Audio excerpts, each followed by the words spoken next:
I want you to imagine this. An 11-year-old girl sitting alone in her room, staring at the ceiling, with secrets so heavy they feel like they're crushing her tiny chest. That's me. That's my reality. And today, I'm finally ready to let it all out. Hi, everyone. My name is Evelyn, and even though I'm just a kid, my life has already been a roller coaster of pain, confusion, and survival. If you've ever felt like the world is too big and scary for someone so small, stick around. This is my story, raw and real, and it might just change how you see the world, or at least how you see kids like me.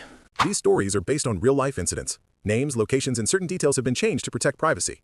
The purpose of this content is for awareness and informational storytelling only. We do not intend to target or defame any individual, group, or organization.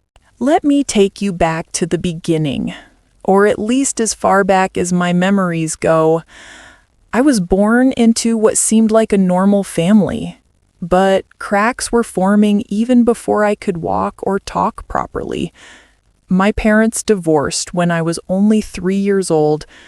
At that age, you don't really understand what divorce means. To me, it just meant Daddy wasn't around as much anymore.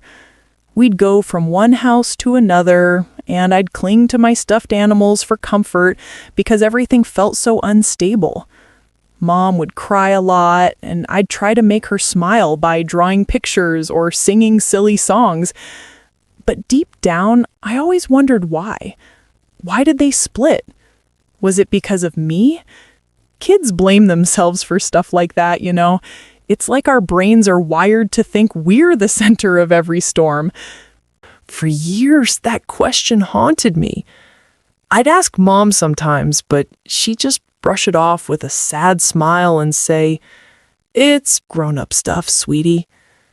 Dad was even less talkative about it. He'd change the subject to ice cream or cartoons. I learned to stop asking, but the curiosity never went away. It simmered in the back of my mind like a pot about to boil over.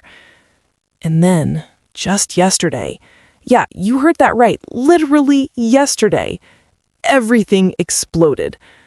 My cousin, the one I used to look up to in some weird way, pulled me aside during a family gathering. We were in the backyard, away from the adults, and she whispered something that hit me like a truck. After my little brother was born, right around the time of the divorce, my mom had tried to end her life. She jumped out of my dad's moving car. Can you even picture that? The desperation, the pain she must have been in? I froze when my cousin told me. My heart pounded so hard I thought it would burst out of my chest. Mom? My mom who tucks me in at night and makes the best pancakes? She almost wasn't here.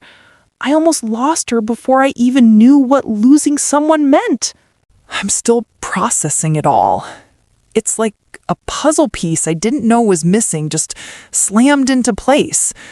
But the picture it forms is darker than I ever imagined. Why didn't anyone tell me sooner? Was it to protect me? Or were they ashamed? Mental health stuff is so taboo in families sometimes, especially in ours. We don't talk about feelings. We just push through. But hearing that made me realize how fragile everything is. Mom survived, thank God. She's alive, she's here, and she's trying her best. But that revelation shook me to my core. It made me question everything about my childhood, and it opened the floodgates to all the other memories I've been burying. Right after the divorce, things got tough financially. Mom was a single parent now, working 2 jobs just to keep food on the table. Dad helped when he could, but it wasn't enough. When I turned 4, we had to move out of our little apartment and into my grandmother's house. It was supposed to be temporary, a safety net, until Mom got back on her feet.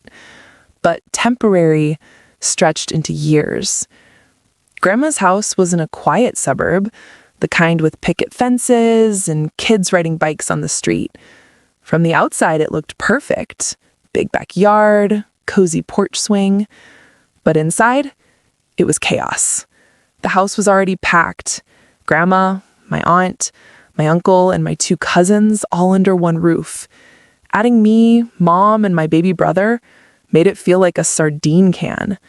There were arguments over bathroom time, dinner portions, and who got the TV remote. Privacy? Forget about it. I was assigned to sleep in my cousin's room, the one who was 10 years old when we moved in. Let's call her Sarah for this story, though that's not her real name. I don't want to drag anyone through the mud, but I need to share this to heal. Sarah was older, taller, and seemed so cool to little 4-year-old me. She had posters of boy bands on her walls and a collection of Barbie dolls that I envied. At first, sharing a room felt like an adventure. We'd stay up whispering about school or cartoons, but soon, things turned dark. Really dark. It started innocently enough, or at least that's how it seemed to my naive mind. Sarah would suggest games at night after the lights were out. Games that made me uncomfortable, but I didn't know how to say no. I was just a toddler, basically, and she was the big kid. The abuse happened over months. Sexual abuse that no child should ever endure. She touched me in ways that felt wrong, make me do things I didn't understand. And every time, she'd lean in close and whisper, "If you tell anyone, you'll be in big trouble. They'll send you away, and you'll never see your mom again." Her voice was so serious, so threatening that I believed her. I was terrified. Big trouble? To a 4-year-old, that meant the end of the world. So I kept quiet. I stuffed it down deep inside, like a secret monster hiding in my closet. Nights became nightmares. I'd lie there, pretending to sleep, my heart racing whenever she moved. During the day, I'd act normal, playing with my brother, helping Grandma in the kitchen. But inside, I was breaking. Why me? What did I do wrong? Those questions looped in my head. And it wasn't just the abuse. The whole house felt oppressive. My family, people who were supposed to protect me, did other things that confused and hurt me too. One day, out of nowhere, they decided to cut my hair. Not just a trim, but all the way down to a boy's haircut. I remember sitting in the kitchen chair, scissors snipping away, tears streaming down my face. My aunt was the one wielding the shears, laughing it off like it was no big deal. "It'll grow back, Evelyn, and it's easier to manage this way." But to me, it felt like they were stripping away part of who I was. I loved my long hair. It made me feel pretty, like a princess in my storybooks. After that, kids at preschool teased me, calling me a boy. I'd come home crying, and no one seemed to care. The memory of that day is burned into my brain. The cold metal of the scissors, the chunks of hair falling to the floor, my aunt's casual chatter about the weather while she did it. It was like they didn't see me as a person, just a problem to fix.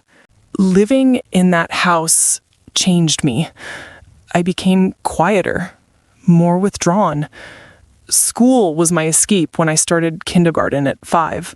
I'd lose myself in books and art class, drawing happy families that looked nothing like mine. But even there, the shadows followed. I'd have panic attacks, sudden waves of fear where I couldn't breathe. Teachers thought I was just shy or homesick. Mom was too exhausted from work to notice the signs. And Sarah, she acted like nothing happened during the day, like we were best friends.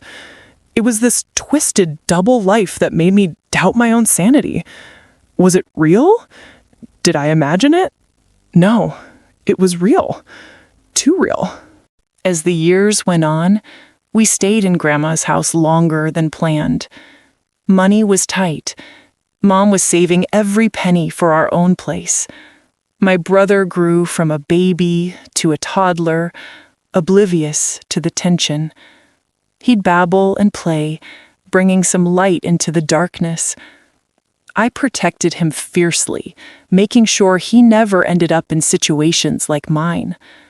But the abuse continued sporadically until I was about 6, when Sarah started hanging out with friends more and lost interest, I guess.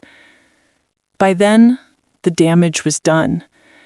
I had nightmares that woke me screaming, flashbacks that hit at random. I started wetting the bed, which only led to more scolding from the adults. No one connected the dots. Therapy? That wasn't a thing in our family. We toughed it out. Fast forward to when I was 8. Mom finally saved enough, and we moved into a small apartment. Just the 3 of us. It was cramped, but it was ours. No more crowded rooms, no more Sarah lurking in the shadows. I breathed easier, slept better. But the scars remained. I'd flinch if someone touched me unexpectedly. Trusting people became hard. At school, I made a few friends, but I kept them at arm's length. Sharing secrets? No way. What if they judged me? What if they told? Puberty hit early for me, around 9 or 10. My body changing brought back floods of memories. I'd stare in the mirror, hating what I saw, wondering if I'd ever feel normal. Mom noticed my mood swings and tried to talk, but I shut down. How do you tell your mom something like that? Especially when she's dealing with her own demons. The depression that led to her suicide attempt, though I didn't know about that yet. School became tougher, too. Bullying ramped up because of my short hair phase lingering in people's memories. Or maybe just because kids can be cruel. I'd eat lunch alone sometimes, reading books about faraway places where no one had secrets. Harry Potter was my favorite, escaping into a world of magic where good triumphed over evil. It gave me hope that maybe, someday, I'd triumph too. Then came the pandemic when I was 10. Lockdowns meant more time at home, which was both a blessing and a curse. No school bullies, but isolation amplified my thoughts. I'd journal in secret, pouring out my feelings onto pages I'd hide under my mattress. Writing helped. A little. It was like therapy I could do myself. I'd write about happy endings, about a future where I was strong and free. And now, at 11, here I am. Yesterday's revelation about Mom's attempt has me reeling. I confronted her last night, tears in both our eyes. She broke down, apologizing for not telling me sooner, explaining her postpartum depression after my brother's birth. The divorce wasn't just arguments. It was her mental health crumbling under the pressure. Dad tried to help, but it wasn't enough. She jumped from the car during a fight, surviving with bruises and a wake-up call. Therapy saved her, she said. Hearing her story made me realize we're more alike than I thought. Both survivors, both carrying invisible weights. But sharing this, it's scary. Why am I doing it? Because keeping it inside is killing me slowly. And maybe, just maybe, some kid out there is going through the same hell. If you're that kid, listen, it's not your fault.